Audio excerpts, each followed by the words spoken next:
Olá pessoal, tudo bem? Pastor Rodrigo Arraes aqui num episódio especial de uma conversa com esse líder, amigo, mestre, que é o pastor Ribinha. Ele é pastor de uma igreja vibrante, que é a Igreja Batista de Pinheiro, na cidade de Pinheiro, cidade importante da região da Baixada Maranhense.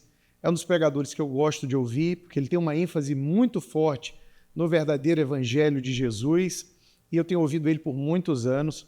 E a gente se ligou uns dias atrás, e por causa de alguns vídeos que a gente assistiu, algumas coisas, a gente combinou de ter essa conversa essa noite sobre o tema O Verdadeiro Evangelho. Bem-vindo, Ribinha, é um prazer estar contigo aqui. Pastor Rodrigo, meu amigo, eu que te agradeço aí pelo convite, será um tempo muito precioso. Você sabe que esse é um assunto que eu amo muito falar. Verdade. Nos últimos anos, em especial, acho que os últimos 5 anos, eu tenho me debruçado a estudar sobre o Evangelho, sobre como que o Evangelho tem que ser evidenciado nas pregações, como que ele direciona a igreja. Então, estou feliz de estar aqui com você. Será um bate-papo muito, muito bom. Pois é, Ribinha, a minha preocupação é que os evangélicos cresceram muito no país. Eu peguei agora uma pesquisa do IBGE que mostra a transição religiosa no Brasil de 1940 e uma previsão até 2032. O que você nota é que o crescimento do evangelho foi muito pequeno de 40 até os anos 90. E dos anos 90 em diante nós tivemos uma explosão de crescimento da igreja. Talvez devido à entrada das neopentecostais na televisão, no rádio, né? Quem nunca viu aqueles programas da madrugada? Então a igreja cresceu muito no Brasil. A previsão é que em 2032 nós seremos pela primeira vez um país maciçamente evangélico. Isso nunca aconteceu antes no Brasil. Isso tem um lado muito bom, isso demonstra a liberdade religiosa no nosso país, o crescimento das igrejas, porém, tem um perigo aí embutido nesse crescimento, que é perdermos de vista o verdadeiro evangelho. E eu quero abrir contigo nessa noite com uma pergunta muito simples, que é inclusive o tema do podcast, que é: o que é, Ribinha, o verdadeiro evangelho? Rodrigo, eu diria que toda vez que uma exposição é feita e Cristo está no centro dela, é a evidência do verdadeiro evangelho. Então, do outro lado, é possível alguém estar pregando a Bíblia e não pregar o evangelho. Eu acho que as pessoas têm dificuldade de entender isso. Mas como que alguém está com a Bíblia aberta, pregando a Bíblia e não está pregando o evangelho? É possível. Porque muita gente olha para o evangelho, Rodrigo, como se fosse um tema introdutório. Uhum. Nós somos da mesma raiz de igreja, sim, né? E você deve lembrar daquelas revistinhas de escola bíblica dominical, né? Que a gente chamava de Passo a Passo com Cristo. Sim, é verdade. Então, a primeira lição era o evangelho. Depois não se ouvia mais o evangelho. E aqui eu estou só parafraseando Tim Keller. Tim Keller dizia que o evangelho, na perspectiva de muitas igrejas, é uma espécie de ABC. Ou seja, de assunto introdutório. Sim. Mas o evangelho não é um ABC. O evangelho é o A, o principal, e o A a Z. Entendi. Então, o mesmo evangelho, Rodrigo, que pregamos e salva o perdido, é o mesmo evangelho que, ao ser exposto, santifica a igreja. Então, eu diria que o evangelho, ele é uma espécie de lente. É uma lente que interpreta toda a Escritura. Então, toda a Escritura, todos os temas da Bíblia precisam perpassar pelo Evangelho. Eles só são devidamente interpretados à ótica do Evangelho. E veja bem, isso não é uma opinião minha, não estou falando isso à revelia. Quem diz isso são os grandes pregadores, sim, da história da igreja. Quem disse isso foi William Perkins, quem disse isso foi Spurgeon, né? E Martin Lloyd Jones, eles que falaram isso. Que se a pregação não passa por Jesus, é o que nós chamamos de figura hermenêutica, né? Uhum. Porque muita gente, Rodrigo, pega um texto, interpreta bem o texto, faz o que nós chamamos tecnicamente de exegese, né? Que é pegar aquele texto bíblico e interpretá-lo para a sua audiência original. Por exemplo, Filipenses, né? Filipenses, obviamente, não foi escrita aos maranhenses, sim, aos pinheirenses, foi escrita aos filipenses. Então, o intérprete ele tem que pegar ali e ver contexto histórico, contexto literário, gênero e outras coisas para ele entender. Esse texto queria dizer para aquela audiência isto. Pois bem, chamamos isso de exegese. Qual é o problema, Rodrigo? É que muitos pregadores param aí. Isso é uma aula. Isso é uma aula, não é uma pregação. Para ser uma pregação, precisa de um outro movimento, que é o movimento hermenêutico. É como que o evangelho, e aí quando eu falo evangelho, eu falo cruz, Sim. né? Evangelho barra cruz, barra Cristo, é a mesma coisa. Como que o evangelho joga luz nesse texto? E aí nós fazemos, então, a aplicação daquele texto para a pessoa. Então, eu acho que o verdadeiro evangelho, Rodrigo, ele precisa perpassar pela cruz de Cristo. Pela cruz de Jesus. O verdadeiro evangelho é a obra de salvação de Jesus Cristo, e só prega o verdadeiro evangelho quem se preocupa em sempre trazer esse tema central em toda pregação. E dá para aplicar em toda pregação, não é? Dá, Rodrigo. Olha, dá para tirar qualquer pregação, você consegue trazer para Jesus, tirar do homem perfeito. Trazer para Jesus. E sem fazer firula, sem fazer alegorias loucas, né? Porque esse é o papel da pregação, Rodrigo. Eu estava falando agora, eu lembrei de uma história, né? Eu gosto muito dessa história. Eu tenho uma escola, você sabe, e eu conto, eu acho que é na segunda aula eu conto essa história. Eu li essa história no livro do Dr. Martin Lloyd Jones. E ele fala... Qual deles, Pregação e Pregadores. Pregação e Pregadores. E ele fala de Spurgeon. Um dia Spurgeon, já com uma certa idade, ele estava ouvindo um jovem pregador. Olha que história bonita. E o jovem pregador pregou um sermão, só que Spurgeon pregaria depois dele. Uhum. E aquele jovem pregador, ao ver que Spurgeon estava naquela audiência... Ficou nervoso. E depois que pregou, perguntou o que qualquer pessoa com juízo perguntaria. Foi lá, sentou ao lado de Spurgeon e perguntou: reverendo, como é que o senhor avalia a minha pregação? E aí Spurgeon disse: meu filho, sua pregação foi uma tragédia. Sua pregação foi uma lástima. Uhum. E ele disse: doutor, mas eu não fiz... Reverendo, mas eu não fiz uma boa exegese. Olha, eu preguei sobre santidade. E aí Spurgeon disse: pois é, você passou 40 minutos, meu filho, falando sobre santidade, e em momento algum do teu sermão você perpassou pela cruz. Deixa eu te falar uma coisa.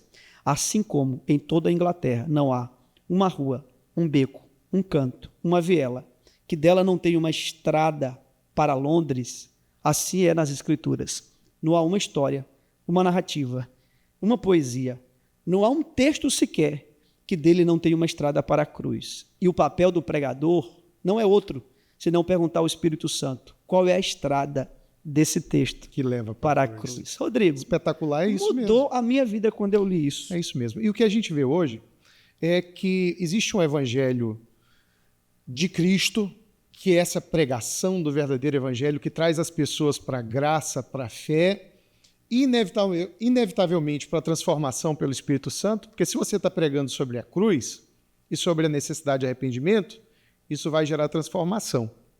E há uma diferença dessa pregação que a gente conhece para um evangelho distorcido que a gente vê hoje. E a minha análise, eu não sei se você concorda, é que misturou-se muito de um tempo para cá cursos de desenvolvimento pessoal, e que cresceram muito no Brasil, são métodos de desenvolvimento pessoal e que são válidos por si só, não é? Que a pessoa busque ser sua melhor versão, que a pessoa busque melhorar a sua performance em determinada área, porém que sequestraram a Bíblia, sequestraram o Evangelho de Jesus e o usam como uma espécie de acessório. Então, as pessoas dizem assim: bem, eu vou me tornar evangélico porque a Bíblia vai me ajudar a alcançar o meu objetivo, que é ser uma pessoa melhor. Ou então, eu vou me tornar evangélico, e veja só, não estou dizendo eu vou aceitar Jesus, mudar de vida. Não, me tornarei evangélico, farei essa transição religiosa, porque isso vai me ajudar a alcançar meu objetivo, que é prosperar. Então, eu quero prosperar. E não tem nada de errado em querer prosperar. Ou eu vou adotar e virar evangélico porque eu vejo que isso vai me auxiliar a ter uma excelente família. Então, o evangelho torna-se, por causa dessa pregação do autodesenvolvimento e sem cruz, né, torna-se um acessório, uma coisa a mais no leque de opções filosóficas e ideológicas que as pessoas adotam por aí, né? Tem gente que todo mês é uma coisa diferente, né? O pessoal é crossfit um mês, inodê no outro, óleo essencial no outro. Toda hora é uma coisa diferente. E o cara vira evangélico também, porque vai ajudar ele.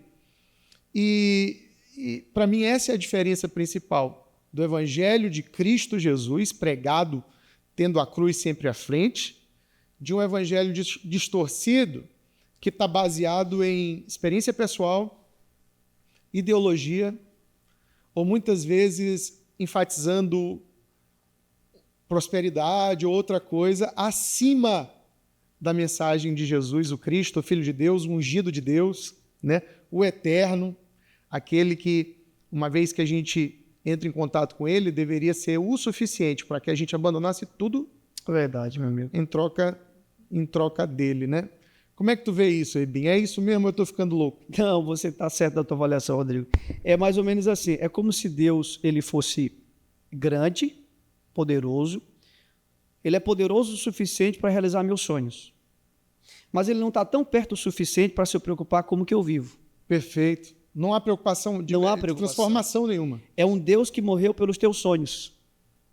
Mas no Evangelho, Jesus não morreu pelos teus sonhos. Jesus morreu pelos teus pecados. Uhum. Então, é como se Cristo fosse apenas útil. É isso. É o que eu queria ter dito, e eu demorei muito tempo para dizer tudo isso numa frase. Cristo é útil. Ele é útil para mim, para os meus sonhos, meus interesses. Eu lembro de um amigo, Brandi, o nome dele. Cara, que homem de Deus precioso. Ele é de Palmas. E já um pregador já experiente. E ele fez uma poesia, Rodrigo, linda, linda.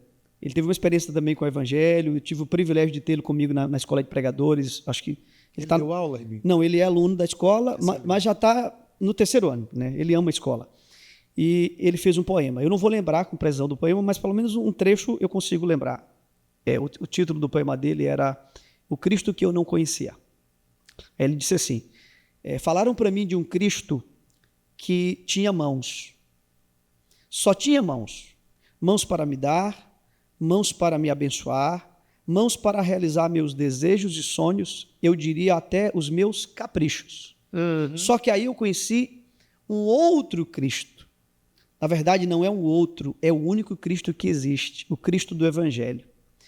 E o Cristo do Evangelho, ele não só tem mãos, ele tem rosto. Verdade. E o seu rosto é o mais belo entre os milhares. Aí apaixonou por Meu Jesus. Deus, É isso. meus olhos encheram de lágrimas, meu coração aqueceu quando eu vi. Porque, Rodrigo, é incrível, cara. Você é um experiente pregador. Rodrigo, pregar o cérebro não é difícil. Eu gosto muito de Tim Keller. Tim Keller dizia, só prega, para se pregar o coração, tem que se pregar com o coração. Uhum. Olha só, para se pregar ao coração, tem que se pregar com o coração. Com o coração. Um coração tocando o outro. Então, somente um homem afetado pelo Evangelho pode pregar uma mensagem que irá afetar o coração de outros. Amém. Eu ouvi esse rapaz recitando essa poesia, aí eu fui às lágrimas. Não é? Porque não é só uma mensagem bonita, empolgante. E vamos ser sinceros, Rodrigo. A pregação do Evangelho só é bela para quem nasceu de novo. É isso. Não é? Ela é tão simples, que se a pessoa não for tocada pela graça de Deus... Ela não vê beleza no garoto nascido na manjedoura, nenhuma. No morto da cruz. Um Deus que morre numa cruz. Exato. É loucura, era loucura para os gregos, né? Porque os gregos queriam razão. Exato. Então, no panteão de deuses que eles tinham, Deus não morria. Não, eterno e todo-poderoso, metido nos problemas humanos. Então, como que esse Deus do cristianismo morre numa cruz, né? Mas olha, meu amigo, eu estou com 42 anos de idade, prego desde os meus 15 anos de idade, mas, Rodrigo, pregar Cristo tem sido de um deleite que eu confesso para ti que o ministério não me deu, que nenhuma conquista me deu. Os momentos mais felizes que eu tenho na vida é quando eu ou estou escutando alguém falando do Evangelho, ou quando eu estou falando do Evangelho. Amém. É maravilhoso. Não, Ebinho, e é isso, eu percebo com muita clareza, e é por isso que eu te liguei naquele dia, para você que está assistindo saber.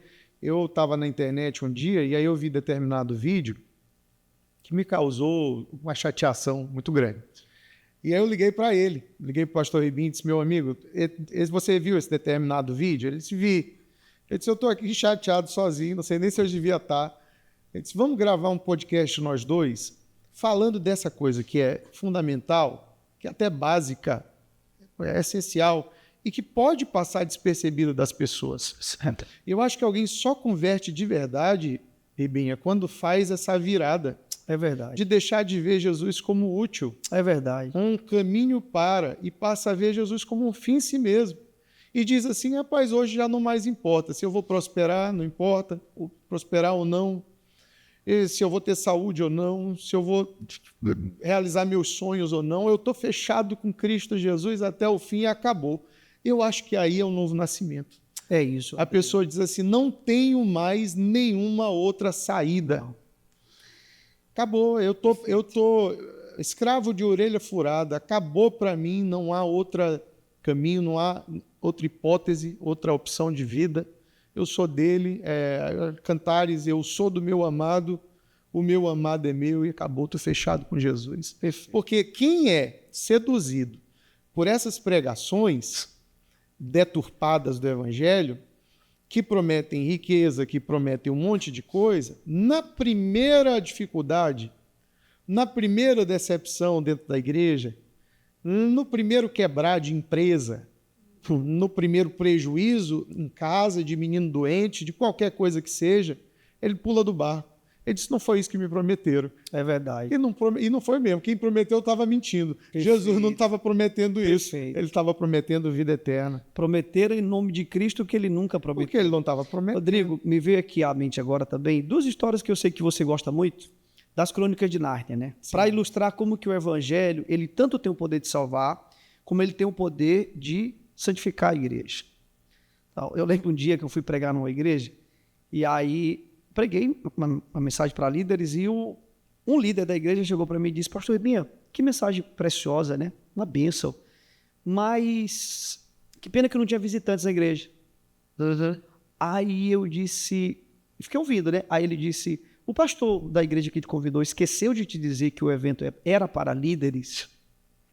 Tu entendeu a colocação dele? Ele achou que tu estava pregando deveria ter pregado aquilo para quem não conhecia Perfeito. Jesus. Ou seja, você pregou a mensagem certa para o público errado. Entendi. Na cabeça dele. Aí eu disse, meu filho, eu sabia. Reclamação velada. Eu sabia que o evento era para líderes. Aí ele me olhou assim com aquela cara como que disse, então por que o senhor pregou o evangelho para nós que somos líderes? Eu disse por duas razões. Porque, primeiro, nem todo mundo que está na igreja definitivamente nasceu de novo. É verdade. E segundo, quem nasceu precisa saber do que foi salvo. E a medida da minha gratidão, Rodrigo, é a medida do que eu descubro o tamanho Da salvação. Da preço que foi. o quanto ela é preciosa. Perfeito. E aí eu vou falar duas histórias que eu gosto, que eu sei que você gosta. De Lúcia, nas Crônicas de Nárnia, né?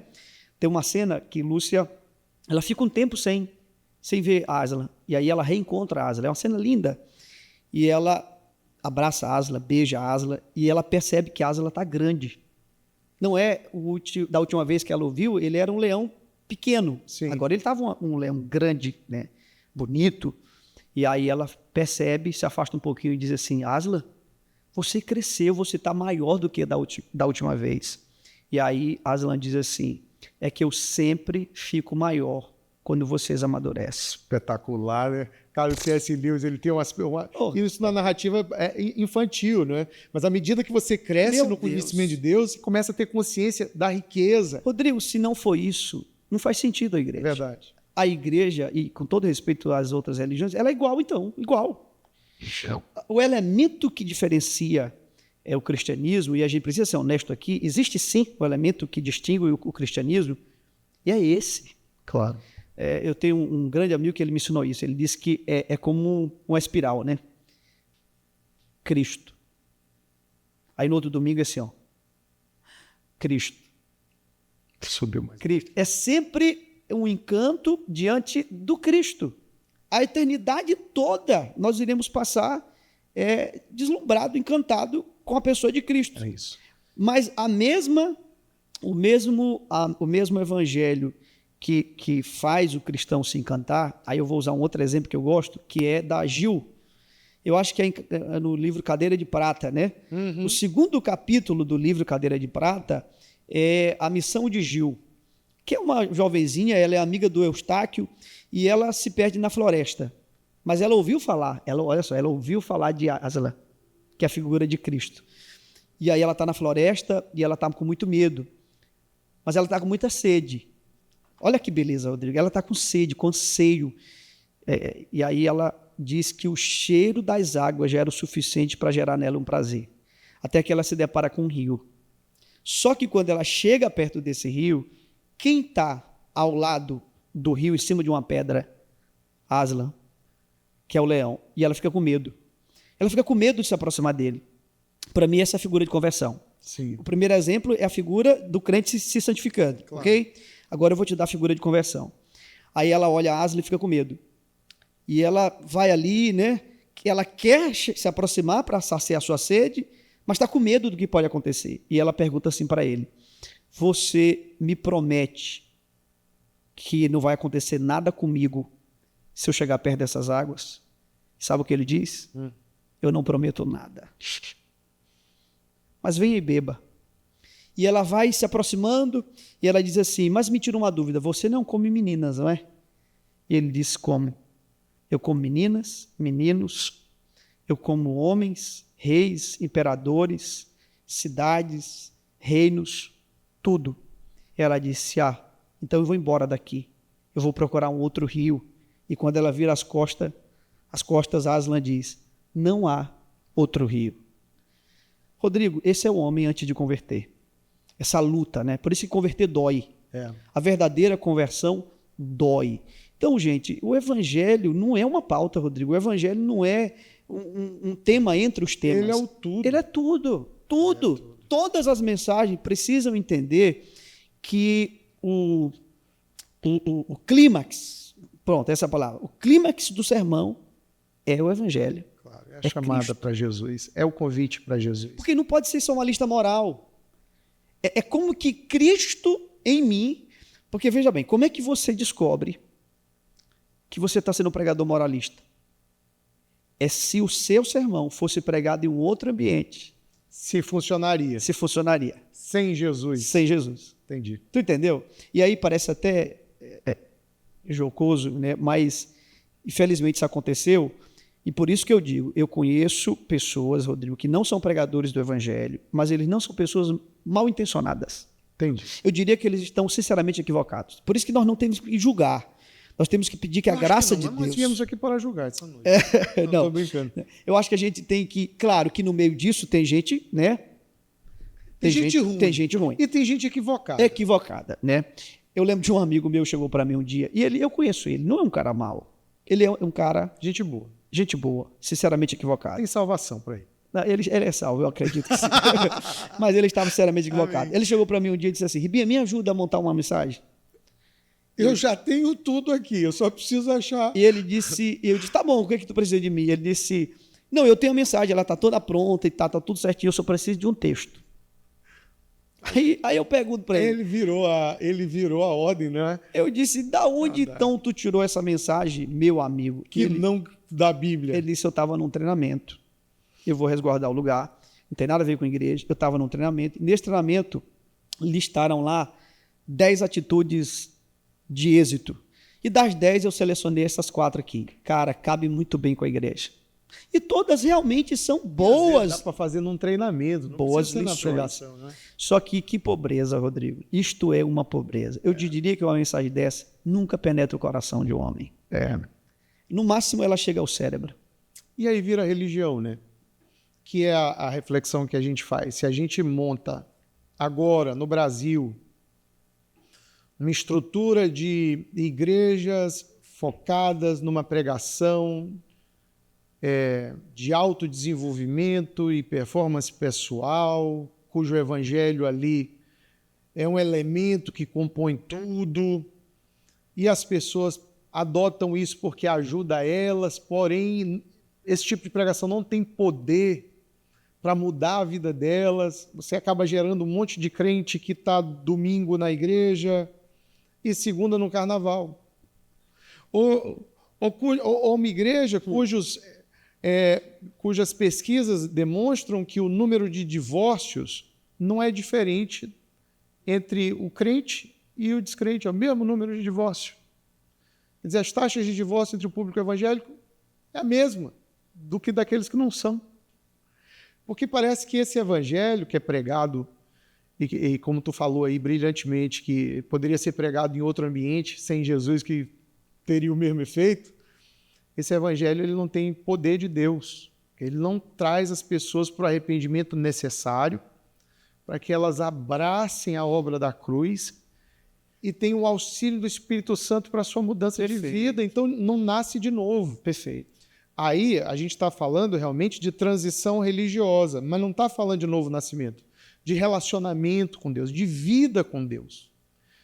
É da minha opinião que algo que a gente precisa bater muito nos púlpitos é pregar o verdadeiro evangelho, a necessidade de transformação pelo Espírito Santo e de novo nascimento. As igrejas estão cheias, né? Elas encheram. E a gente precisa agora conduzir essas pessoas que estão ali para uma vida nova com Cristo Jesus. O que eu percebo, Rodrigo, é que na ânsia de se encher a igreja, se esvaziou a mensagem. Facilitou, né? É isso que aconteceu, sabe? Vamos encher a igreja, vamos.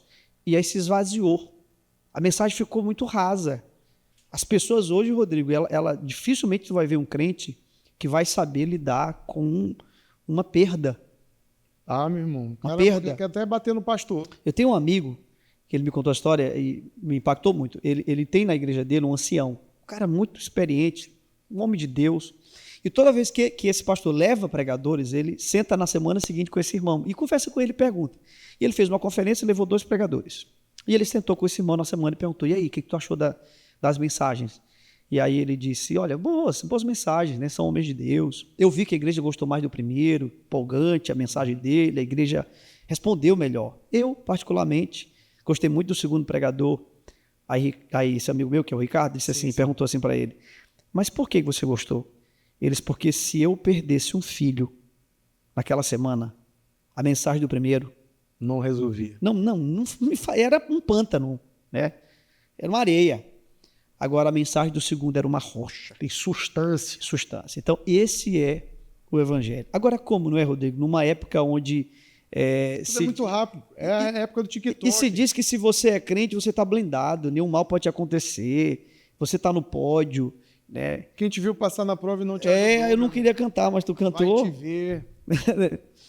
É desse jeito. É terrível. Ficou muito fácil. Entrou em promoção. O evangelho entrou em promoção.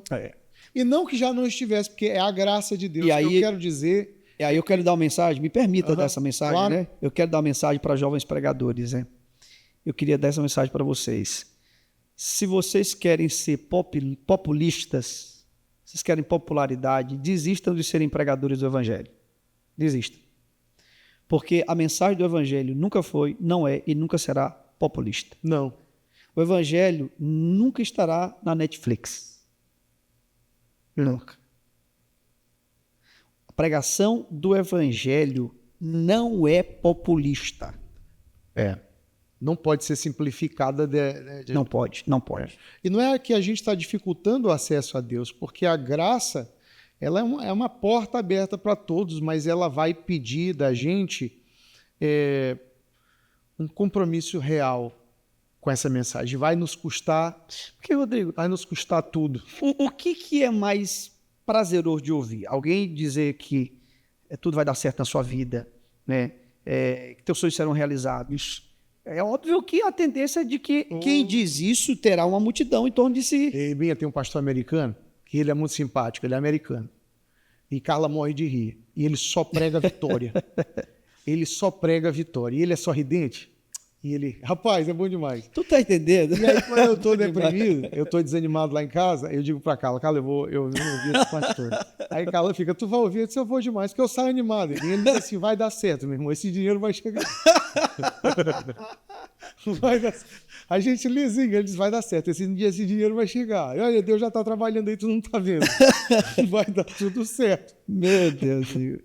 Eles prometem que vai dar certo até o que Deus está amaldiçoando. Aí é complicado, não é? Rodrigo, e a gente está falando de problemas do nosso tempo, né? Claro, mas é uma dor de agora. Não é? Mas vamos ser honestos. Talvez em medidas diferentes, eu até acho que seja diferente mesmo, mas esse é um problema desde que a igreja é igreja. Sem dúvida. Quer ver? Não tenho dúvida. Paulo, quando escreve aos Gálatas, isso vai se repetir aos Filipenses, eu estou numa série sobre Filipenses desde o ano passado, né? Que é uma coisa que eu quero assim, compartilhar também. Pregando dispositivo. Rodrigo, que experiência maravilhosa. No domingo, No domingo, Rodrigo, a igreja lotada, nós temos 6, Eletão, ou 7?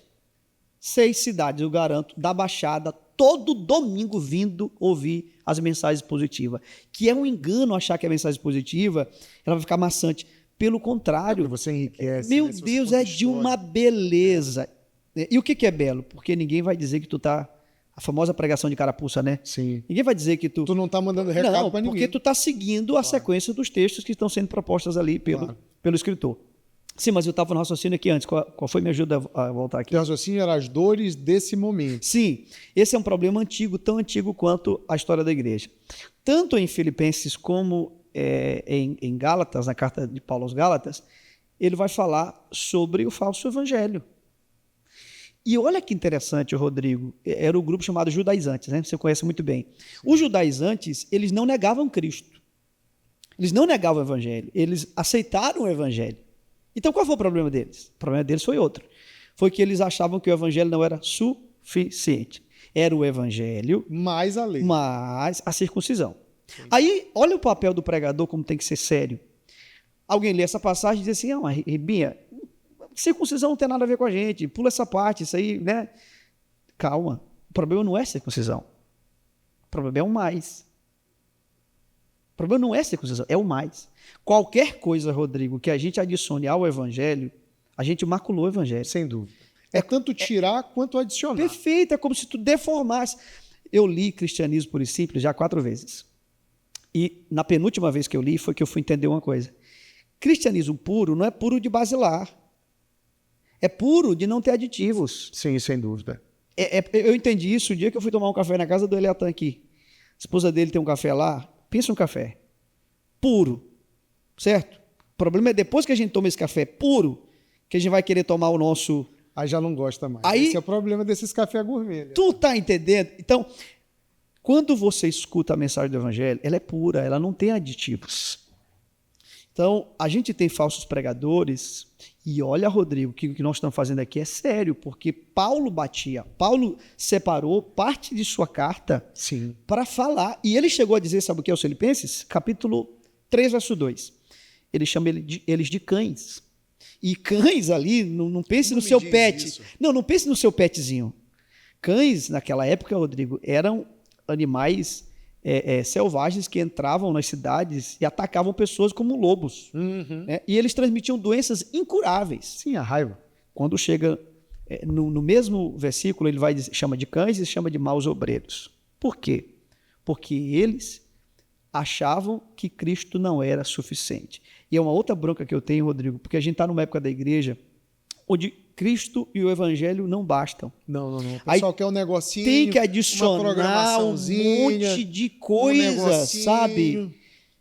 E aí é muito difícil isso. Né? Na verdade, o que está acontecendo é que parece que nós não estamos vendo a beleza de Cristo.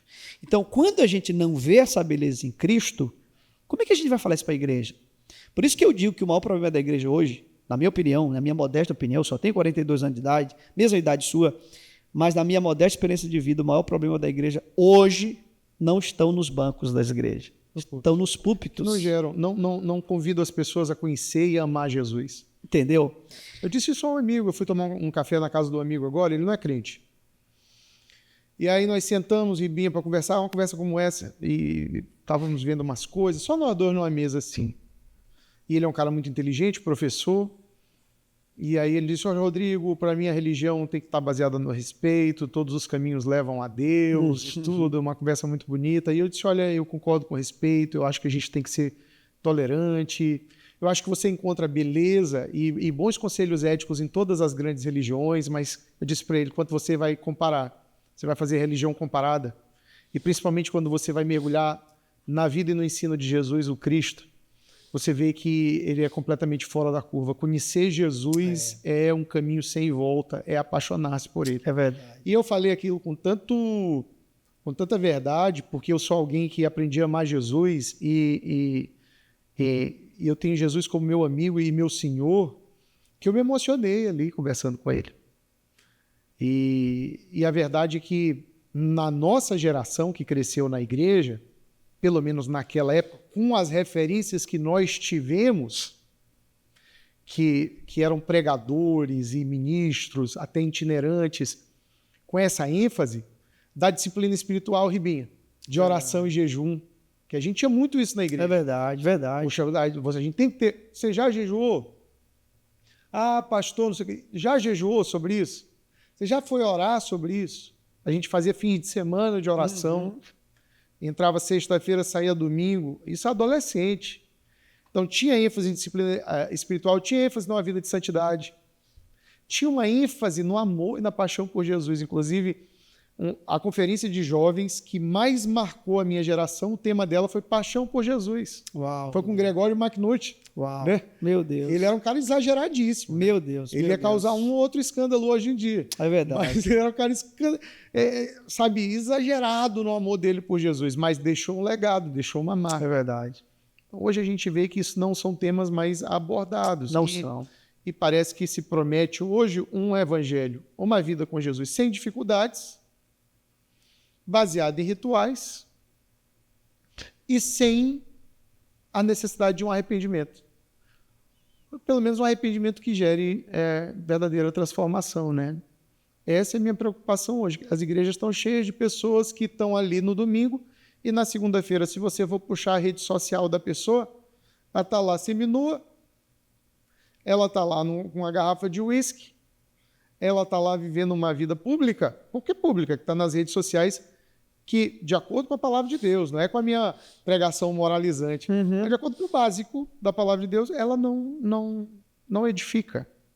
E aparentemente, essas pessoas não veem conflito. Pois é, Rodrigo. Ela não vê conflito nenhum. Lembra, Deus é grande o suficiente para me dar o que eu quero, mas Ele não está tão perto o suficiente para se preocupar com o que eu estou vivendo. Exatamente. Ribinha, qual foi o ano que a gente foi na Coreia?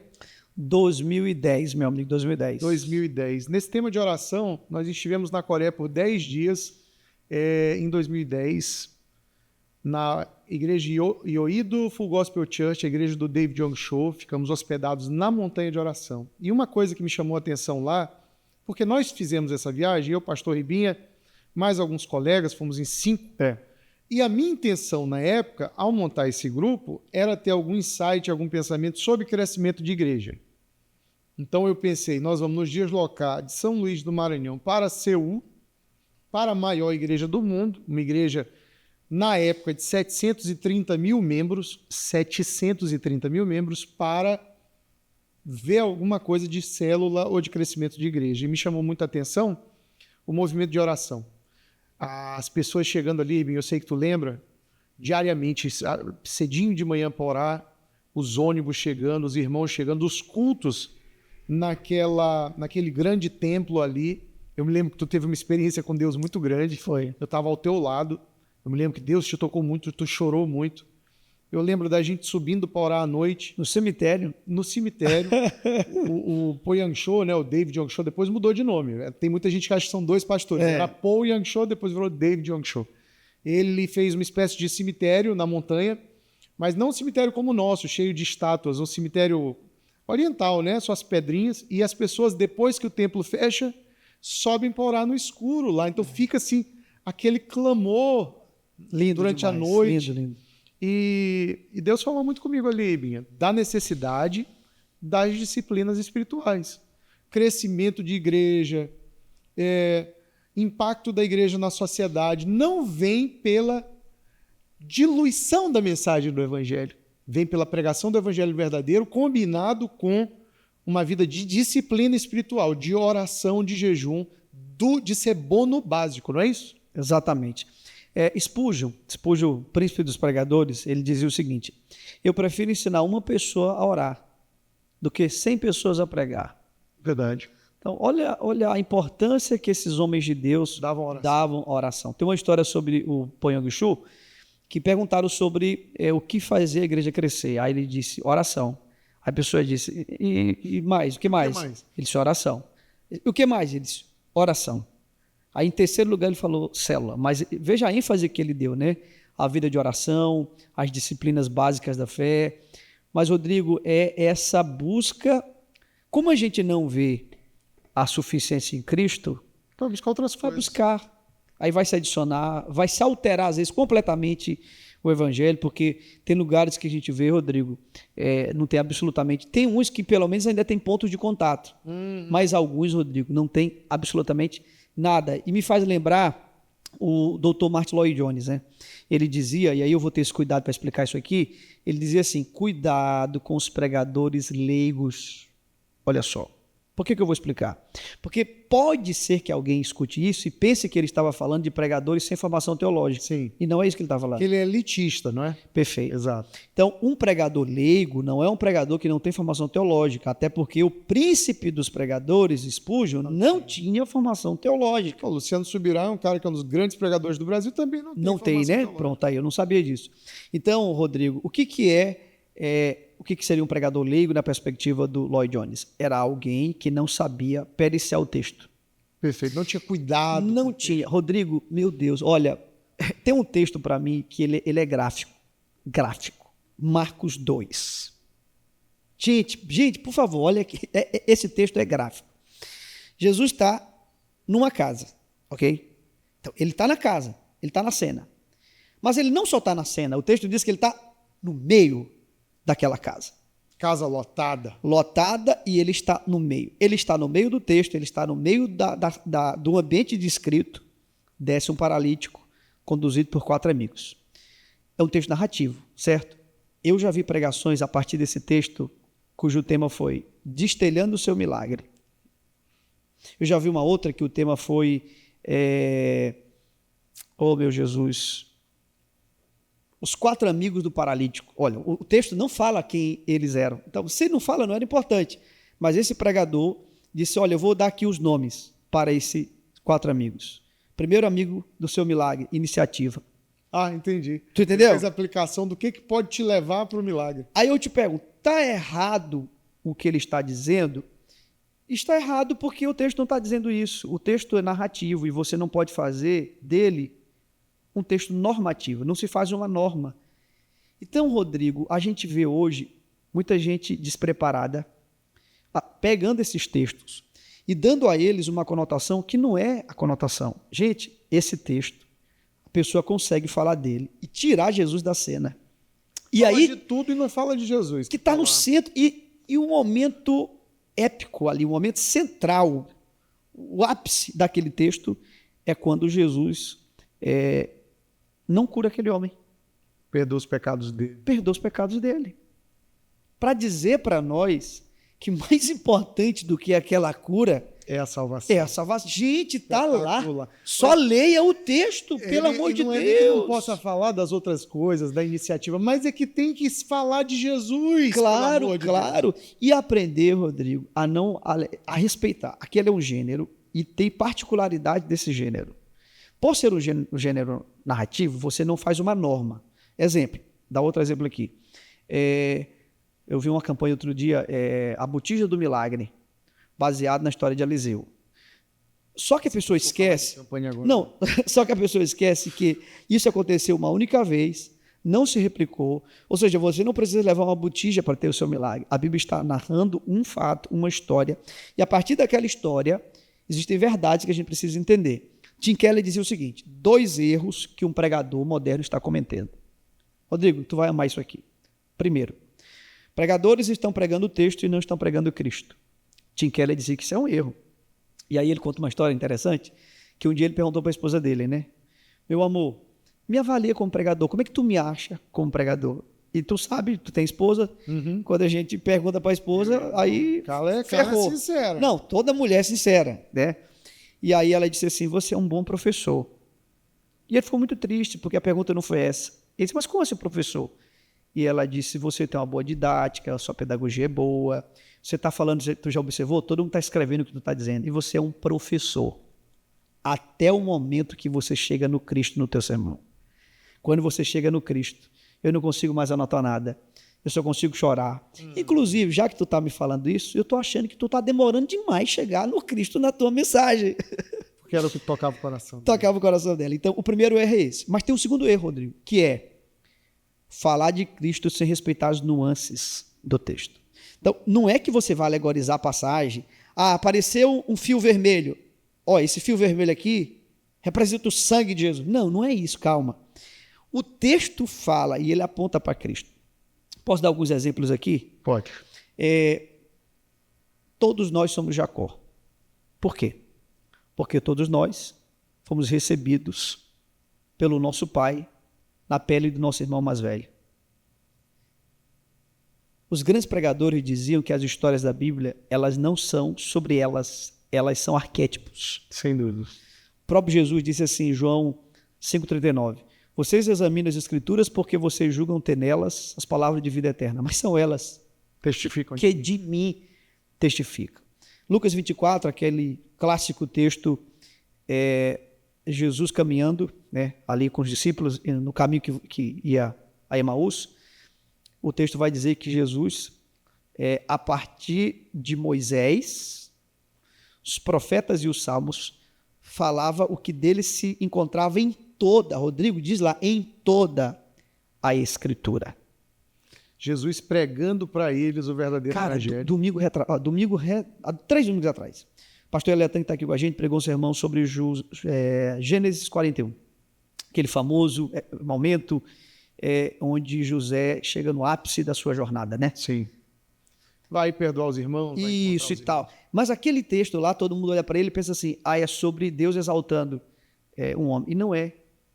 Eletan expôs e mostrou que não é sobre José sendo exaltado. Né? Domingo retrasado eu preguei sobre Mefibosete. Foi um culto de ceia, né? E aí pregamos sobre Mefibosete. Mas Mefibosete, ceia, o que tem a ver? Olha que interessante, Rodrigo. A história não é sobre um esquecido anônimo que foi honrado. Porque eu poderia, a partir desse texto, né, dizer triunfalisticamente, olha, assim como Mefibosete, Deus está te vendo. E ele vai te honrar, vai chegar o teu momento e tal, tal. Não. Não, respeite o gênero.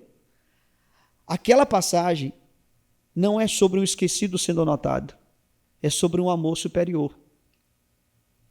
Mefibosete, quando chega diante de Davi, diz assim, quem sou eu para que tu te lembres deste cão morto? Uhum. E sabe o que Davi diz?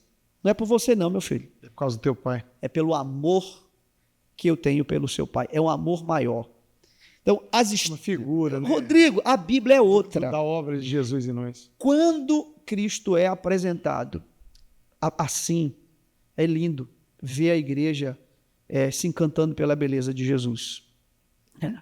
E bem aí, essa é a nossa missão final, né? Levar todos a Cristo Jesus. Eu quero terminar te perguntando qual é a mensagem que você teria para todo mundo que está nos assistindo, está nos ouvindo. Uma mensagem para aqueles que estão muitas vezes desanimados, que foram enganados ou que querem conhecer mais do Evangelho de Jesus Cristo. Deixa uma mensagem para a gente nessa noite, para a gente sair daqui inspirado, com fome e sede de amar mais a Cristo Jesus. Amém.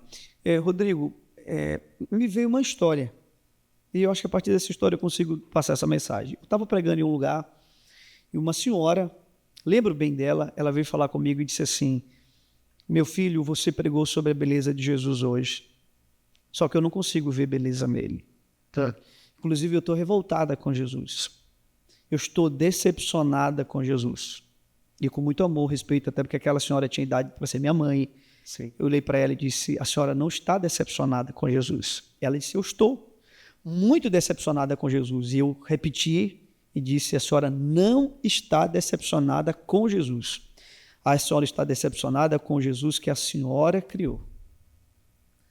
É a sua expectativa. É a sua expectativa infantil. O Jesus das Escrituras jamais pode decepcionar a senhora. Então, o que eu diria, Rodrigo? Que Jesus é mais belo do que qualquer pregador já pôde apresentar. Jesus é deleite dos anjos. Isaías diz que os anjos, uma classe de anjos chamada serafins, eles estão em torno do trono de Deus. Está lá em Isaías capítulo 6. E eles dizem, santo, santo, santo é o Senhor Deus dos exércitos, toda a terra está cheia da sua glória. Eles estão em êxtase diante da beleza de Cristo. Esta é a beleza da qual nós iremos contemplar por toda a eternidade.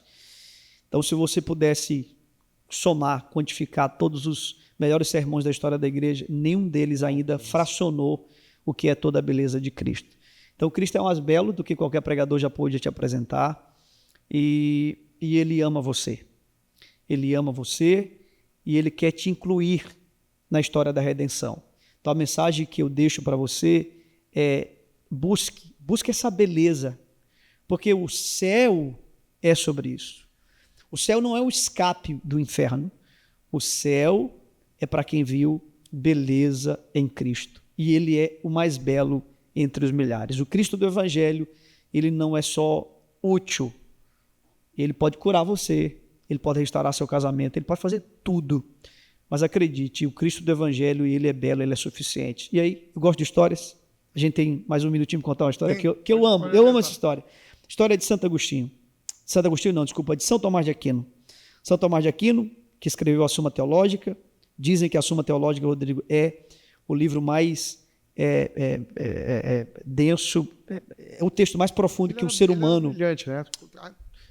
Que o ser humano já escreveu. Alguém, falando sobre a Suma, disse que a Suma Teológica é como o céu visto da terra, de tão belo que era. Um outro teólogo, ouvindo esse, disse, não é como o céu visto da terra, é como o céu visto da terra, como Deus gostaria que fosse visto. Então, olha a beleza desse texto. Então, esse homem que escreveu esse livro, Rodrigo, a tradição da igreja diz que um dia ele estava orando, uma das disciplinas básicas da fé, e ele teve uma experiência mística com Cristo. Ele ouviu a voz de Cristo. A história vai dizer que foi por trás de um crucifixo. A voz dizia assim, Tomás, Tomás, tu escreveste muito bem sobre mim, pede-me o que quiseres, que eu te darei. Então imagina se você agora que está em casa, tivesse a experiência mística, sobrenatural, de ter Jesus falando contigo e dizendo assim, pede-me o que quiseres, que eu te darei. O que você pediria? Que foi a experiência de Salomão. Que Rodrigo pediria? O que eu pediria?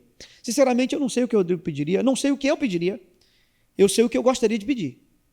Eu gostaria de pedir o que São Tomás de Aquino pediu. Quando a voz disse, Tomás, Tomás, tu escreveste muito bem sobre mim, pede-me o que quiseres que eu te darei. Ele disse, nada, além de ti mesmo, Senhor. É isso. E ele teve uma experiência com Cristo. Esse homem não terminou a Suma Teológica. A Suma Teológica não tem conclusão.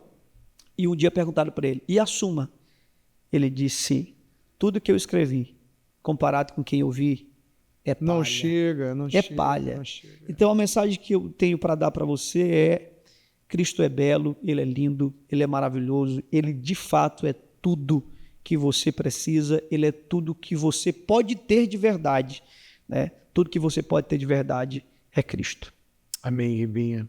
Eu vi em um livro uma experiência dessas místicas que um pastor americano teve, um desses profetas que a gente gosta, e ele disse rapidamente que foi como se ele tivesse sido levado à sala do trono, e aí ele via toda aquela coisa que o Apocalipse descreve, do santo, santo, santo é o Senhor, e dos trovões e relâmpagos no céu. E aí, ao ver isso, ele diz na experiência que percebia que Deus se movia no trono. E nessa experiência dele, que ele não sabe se foi algo pessoal, mas, pois bem, ele via Deus se movendo no trono e percebia que os anjos percebiam em Deus, ouviam em Deus algo que não haviam visto antes. Uma faceta do caráter divino, um lado da beleza de Deus, algo novo, que faziam com que aquela adoração fosse reiniciada. Meu Deus. E a conclusão dele, muito bonita no livro, é que a adoração no céu é eterna, porque até os seres celestiais eternamente se surpreendem com algo novo de um Deus infinito. Meu Deus. Então Deus tem sempre algo novo, belo, uma nova faceta do seu caráter, da sua bondade, da sua fidelidade, que a gente... Eles dizem assim que os anjos não haviam visto antes, então eles dizem santo, santo, santo é o Senhor. Então o convite é para se apaixonar por Jesus vez após vez, após vez, porque ele não cansa de nos surpreender. Meu amigo, que tragédia, né? É como se nós estivéssemos enfadados com o ser mais incrível do universo. Imagina, não é? Não faz o menor sentido. Que coisa horrível, né? É isso.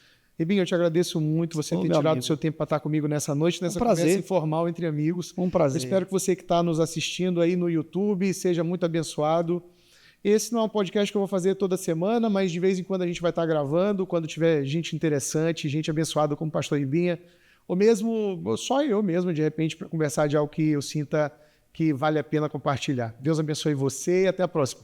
Até a próxima, meu amigo. Um abraço para todo mundo.